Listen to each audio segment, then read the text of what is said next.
Hello everyone, welcome to back my channel. I hope everyone is having a wonderful day. Before starting the video, please go ahead and hit the subscribe button and give this video a thumbs up.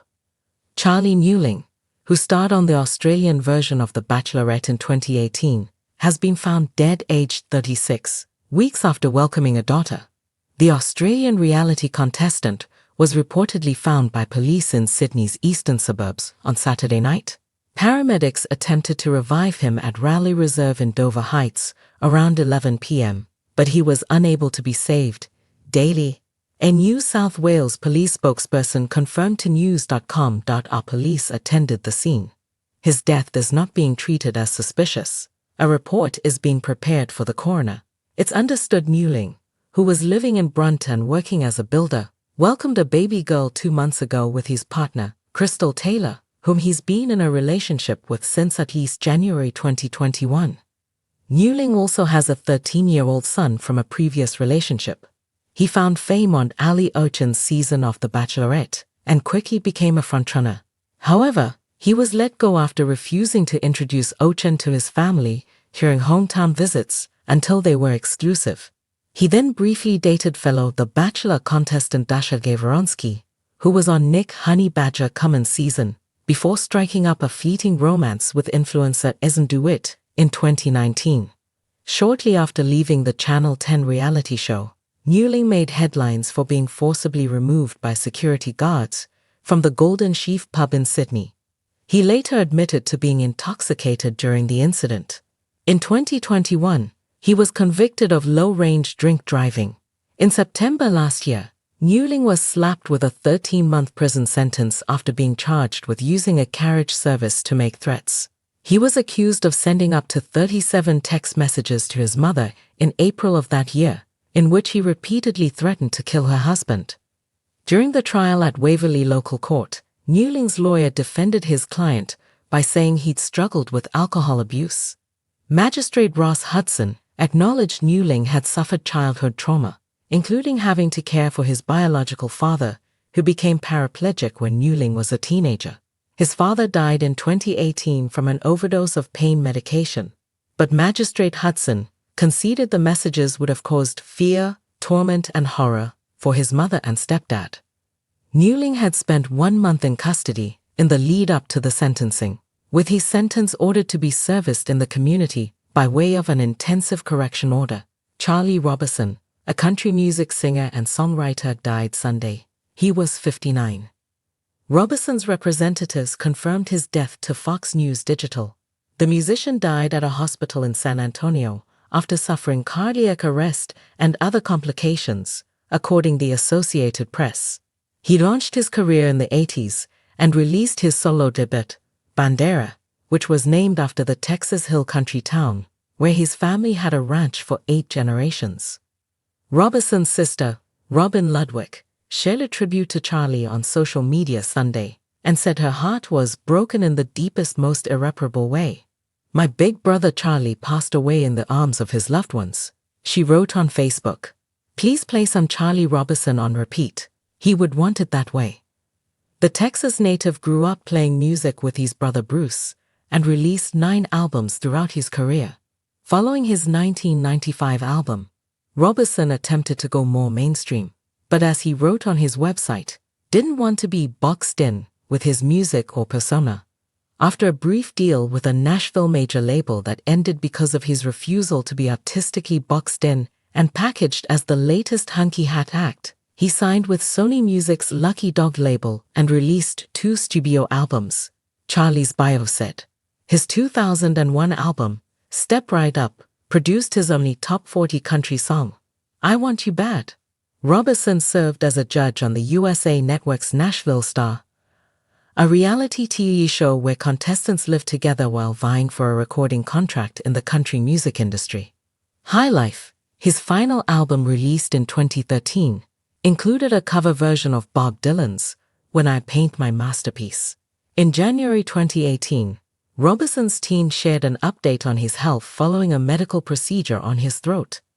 From that surgery, he has been dealing with some complications during this routine recovery, they wrote on Instagram. Jim Tom Hedrick, one of the stars of the Discovery Channel docudrama Moonshiners, has died. He was 82. Sugarland's distilling company announced Hedrick's death in a Facebook post Wednesday, writing, "It's with heavy hearts we say goodbye to our dear friend, Marvin Jim Tom Hedrick." Born Christmas Day, 1940, Jim Tom dedicated much of his life to the art of moonshining, becoming a legend in Appalachia along the way, the statement continued. Jim Tom's well-earned reputation as one of the most skilled moonshiners in the South earned him a role on the hit television program Moonshiners, where his colorful personality endeared Jim Tom to the hearts of millions. TMZ reported that a family member said Hedrick died Wednesday morning in Robbinsville, North Carolina. He reportedly had kidney cancer and had been undergoing dialysis for some time. Fellow moonshiners Mark Ramsey and Digger Maines posted photos of Hedrick in a nursing home last week. They also passed along a note from Hedrick's cousin Tina, who asked supporters for their prayers. "This is for all of Jim Tom's sick family and friends that have called and sent messages asking how he's doing," the September 1 post read. "He is comfortable and resting with no pain right now, which is what we've been praying for. Please keep Jim Tom's sister Judy Williams and her husband Noah in your prayers as well. They've been with Jim Tom every single day, and they are tired, but wouldn't have it any other way. They love him so much." Tina continued, "I got to spend the day with Jim Tom yesterday, and my heart hurts seeing him like this, but I was also touched and blessed at the same time. He knows he is loved by so many of you, but most of all he knows where he's going when he leaves this world for his heavenly home. I will continue to keep you all updated as I hear from Judy." Jim Tom Hedrick was a treasured member of the Moonshiners family, and we share our condolences with his family and all those who loved him, a Discovery Channel spokesperson told the Post on Wednesday. Hedrick appeared on Moonshiners, a series that followed moonshiners running their illegal booze business throughout the Appalachian Mountains from 2012 until 2017, per TMZ. Jim Tom Hedrick was one of the first veteran moonshiners to truly embrace Sugarlands when we opened our doors, Ned Vickers, Sugarland's president and founder, said in the Facebook post. Gaining the stamp of approval from Jim Tom was instrumental in shaping the authenticity of Sugarlands, and we're forever indebted to his support and friendship. Singer-songwriter Gary Wright, who found fame with 1970s hits Dreamweaver and Love Is Alive, died Monday. He was 80 years old. Wright had been diagnosed with Parkinson's disease and dementia. "It is with great sadness that I received the news of my dear friend Gary Wright's passing," singer Stephen Bishop posted on X, formerly known as Twitter. Gary's vibrant personality and exceptional talent made every moment together truly enjoyable. "His legacy will live on for many years to come," added Bishop. Wright was a child actor, performing in the Broadway production of Fanny with future Brady Bunch star Florence Henderson. He was later a member of the English rock group Spooky Tooth and played piano on George Harrison's All Things Must Pass album.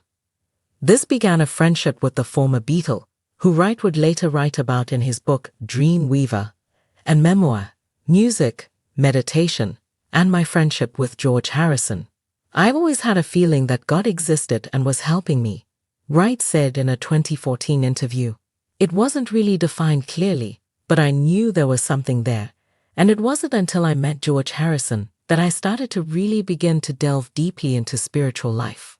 Recording as a solo artist, both Dreamweaver and Love Is Alive reached No. 2 on the Billboard Hot 100 chart. Dreamweaver also stayed in the public consciousness with its use in the 1992 hit comedy Wayne's World. Wright re-recorded the song for the film. Starting with Spooky Tooth, I watched Gary evolve into a true music star. He was a legend with his breakthrough hits Dreamweaver and My Love Is Alive, as well as play keyboards on every George Harrison solo album. Pack said, "I truly believe Gary is in paradise, and he and George are already working on new music." Smash Mouth lead singer Steve Harwell died Monday after suffering liver failure due to alcohol addiction, reports said.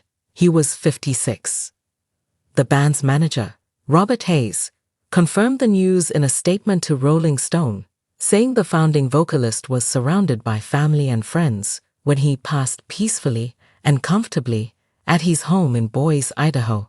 Steve has been retired from Smash Mouth for 2 years now, and the band continues to tour with new vocalist Zach Good. That said, Steve's legacy will live on through the music, Hayes said. With Steve, Smash Mouth has sold over 10 million albums worldwide and topped the charts with 2 No.1 hit singles, 5 top 40 singles, 3 Hot 100 singles, 4 Billboard 200 albums, and a Grammy nomination, not to mention the hundreds of film and television placements, and of course those musical features in Shrek, the manager continued.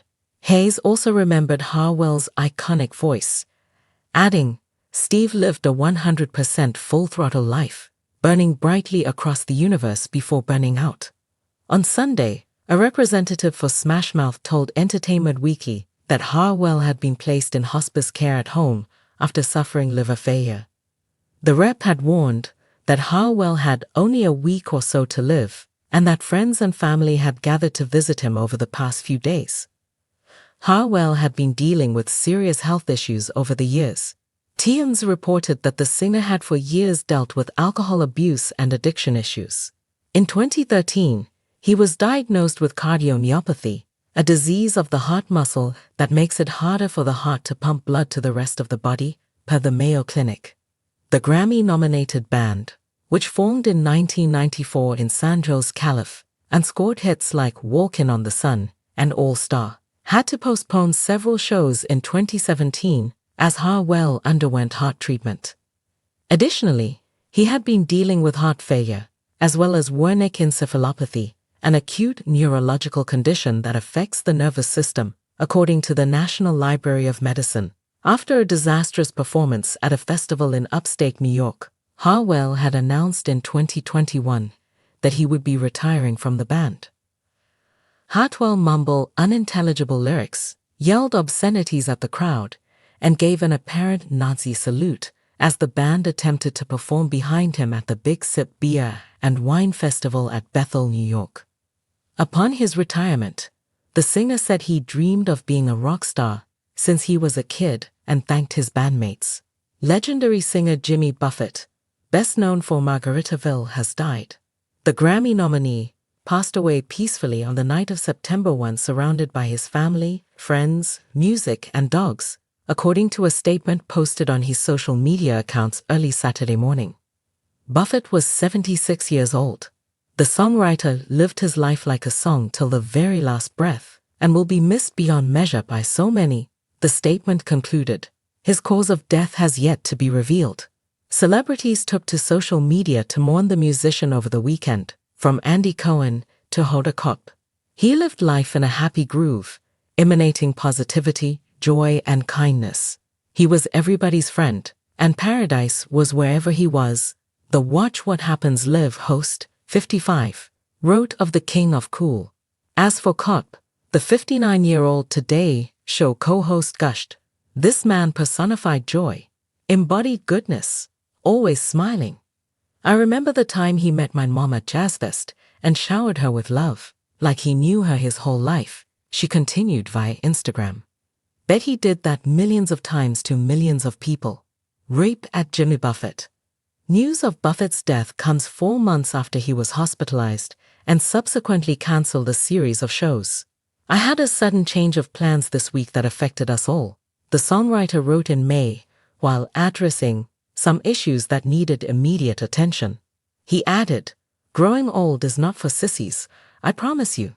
Thank you for your prayers and thoughts, your amazing years of loyalty, and just remember, not yet." The Cheeseburger in Paradise singer is survived by his wife, Jane Slagsville, and their 3 children, Savannah, Sarah, and Cameron. While Buffett's career kicked off in the 1960s, his breakthrough song Margaritaville came out in 1977. The iconic tune has since inspired a restaurant chain of the same name, as well as resorts, a radio station, a Broadway musical, and Jimmy Buffett, the legendary musician and songwriter, died peacefully surrounded by his loved ones on Friday. He was 76 years old. Jimmy passed away peacefully on the night of September 1st, surrounded by his family, friends, music and dogs. The tropical rocker's loved ones said in a statement on Instagram. He lived his life like a song till the very last breath and will be missed beyond measure by so many. The Margaritaville singer's death was announced on social media just months after he was forced to pull the plug on several of his shows following a series of hospitalizations. Speaking to fans in May, Buffett said he had to address some issues that needed immediate attention, before playfully adding, "Growing old is not for sissies, I promise you. I also will promise you that when I am well enough to perform, that is what I'll be doing in the land of she crab soup," he said at the time. "You all make my life more meaningful and fulfilled than I would have ever imagined as a tow-headed, sick little boy, sitting on the edge of the Gulf of Mexico." Jimmy passed away peacefully on the night of September 1st, surrounded by his family, friends, music and dogs. The tropical rocker's loved ones said in a statement on Instagram. Jimmy passed away peacefully on the night of September 1st, surrounded by his family, friends, music and dogs. The tropical rocker's loved ones said in a statement on Instagram. Buffett performed with the Coral Reefer Band at the Omni Coliseum on September 4, 1976 in Atlanta, Georgia. Buffett performed with the Coral Reefer Band at the Omni Coliseum on September 4, 1976 in Atlanta, Georgia. Thank you for your prayers and thoughts, your amazing years of loyalty, and just remember, not yet. Love to all. He concluded his May 18 post. Months later, the iconic singer surprised lucky fans in Portsmouth, RI, with an impromptu performance at a local bar. Buffett, whose hits include It's 5 Ohms Clock Somewhere and Trip Around the Sun, earned his stripes as one of the most captivating names in music with a career that spanned 60 years. Prior to his death, Buffett was gearing up for the release of his new album, Songs You Don't Know by Heart. Jimmy Buffett and Alan Jackson performed their song, It's 5 Ohms Clock Somewhere, at the 2002 CMA Awards. Jimmy Buffett and Alan Jackson performed their song, It's 5 Ohms Clock Somewhere, at the 2002 CMA Awards. He lived his life like a song till the very last breath and will be missed beyond measure by so many. He lived his life like a song till the very last breath and will be missed beyond measure by so many. Getty Images for Escape to Marga. His glittering career, which saw him release over 50 albums, boasts a myriad of top hits from the 1970s and 1980s, including the chart-topping tracks Margaritaville, Come Monday, and Cheeseburger in Paradise. A majority of his albums have won him gold, platinum, or multi-platinum plaques, and his success translated seamlessly into sold-out shows and tours across the globe. While he never won a Grammy, despite being nominated twice, Buffett scooped several Country Music Association awards and was even inducted into the Nashville Songwriters Hall of Fame. Born on Christmas Day in 1946 in Pascagoula, Miss, the rocker grew up in Alabama, where he became an avid fourth-generation sailor. He later put his love for sailing on the back burner as he began to shift his focus to music. His glittering career, which saw him release over 50 albums, boasts a myriad of top hits from the 1970s and 1980s, including the chart-topping tracks Margaritaville, Come Monday, and Cheeseburger in Paradise.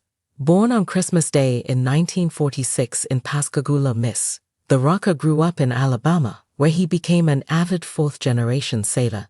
In addition to his impressive discography, Buffett leaves behind his $1 billion fortune. The singer was established as a billionaire by Forbes earlier this year after his several business ventures propelled him to earn his spot as one of the richest musicians. His impressive $180 million stake in Margaritaville, his popular chain restaurant that launched in 1985, as well as an estimated $570 million from touring and recording, all contributed to his staggering net worth. The singer leaves behind his $140 million portfolio of planes and mansions, as well as his music catalog valued at $50 million. Bob Barker, the legendary host of The Price is Right, and an outspoken animal rights activist, has died of natural causes at his Hollywood Hills home. He was 99. It is with profound sadness that we announce that the world's greatest MC who ever lived, Bob Barker, has left us. His longtime spokesman Roger Neal confirmed to the Post. Barker was an 18-time Daytime Emmy Award winner, 14 for Outstanding Game Show Host for The Price is Right, and 4 Outstanding Game Show Awards as the beloved program's executive producer. The small screen's most enduring Silver Fox was awarded the Emmy Lifetime Achievement Award in 1995. Bob Barker was a daytime television mainstay for generations, who helped to define the game show genre, cementing The Price is Right as a powerhouse format that has remained essentially unchanged for more than half a century. Adam Sharp, President and CEO of the National Academy of Television Art and Sciences, told the Post, "You don't mess with perfection." His championship of the craft and for animal welfare were equal in their exuberance. His presence will be missed greatly by the Emmy community. Bob Barker appears with contestants during a 2007 episode of The Price is Right. He famously signed off each episode with, "This is Bob Barker reminding you to help control the pet population. Have your pets spayed or neutered," which dramatically helped the overpopulation of animals in America. Barker also received a star on the Hollywood Walk of Fame in 1976 and was later inducted into the Television Hall of Fame in 2004 and the National Association of Broadcasters Hall of Fame in 2008. However, when asked how he'd like to be remembered after he's gone, Barker said, "I think that it would be nice if people remembered me as a guy who loved all living things and did as much as he could to make ours a better world for animals, and also did quite a few television shows." Barker famously signed off each episode with, "This is Bob Barker reminding you to help control the pet population. Have your pets spayed or neutered," marking one of the first high-profile campaigns to control the overpopulation of animals in America. His close friend Nancy Burnett, the co-executor of his estate who has overseen the star's care for many years, told the Post she's so proud of the trailblazing work Barker and I did together to expose the cruelty to animals in the entertainment industry, and including working to improve the plight of abused and exploited animals in the United States and internationally. We were great friends over these 40 years. He will be missed." Born Robert William Barker in Darrington, Washington, on December 12, 1923, Barker spent most of his childhood on the Rosebud Indian Reservation in Mission, South Dakota. He was a member of the Sioux tribe. "I've always bragged about being part Indian, because they are a people to be proud of, and the Sioux were the greatest warriors of them all," Barker said in 1962. "They've been called the greatest light cavalry in the history of man, and I have never been on a horse without falling off." Barker attended Drury University on a basketball scholarship until he left to join the Navy Reserve in 1943 during World War II to train as a fighter pilot, but never served on active duty. Barker married his high school sweetheart, Dorothy Jo Gideon, in 1945 and returned to Drury the same year to earn his degree in economics. The couple never had children and Gideon died in 1981. Barker got his first media job at KTTS-FM radio in Springfield, Missouri, while still in college. He then became a news editor and announced at WLBP 1340 AM in Palm Beach, Florida, before moving to California to advance in his broadcasting career.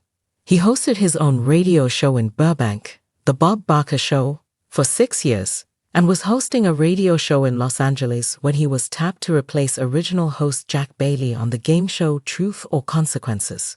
Barker hosted Truth or Consequences from 1956 to 1975, and in 1972, was asked to host and produce CBS revival of The Price is Right. He did so for more than 3 decades until his final episode aired on June 15, 2007. The then 83-year-old Barker, who also hosted the Miss Universe pageant for many years, officially passed his hosting duties along to comedian Drew Carey, who shared his condolences Saturday via X, the platform formerly known as Twitter. "Very sad day for the Price is Right family and animal lovers all over the world," Carey, 65, wrote. "There hasn't been a day on set that I didn't think of Bob Barker and thank him. I will carry his memory in my heart forever. #8 Bob Barker, we love you. I knew I could never be Bob, and I wasn't going to try to be Bob, Kerry said upon picking up the hosting baton. We went out to lunch, and his advice was don't try to copy me, just make it your own show. All kidding aside, there was much to love. I had the pleasure of working with a dedicated and talented cast and crew for 35 great years. Particularly close to my heart was the ability our vast popularity gave me to remind our entire audience daily about the importance of spaying and neutering your pets, Barker said of his famous sign-off, which he said at the end of every episode starting in 1982. In 1994, the former Price model Diane Parkinson sued Barker for a reported $8 million for alleged sexual harassment, following an unlawful term.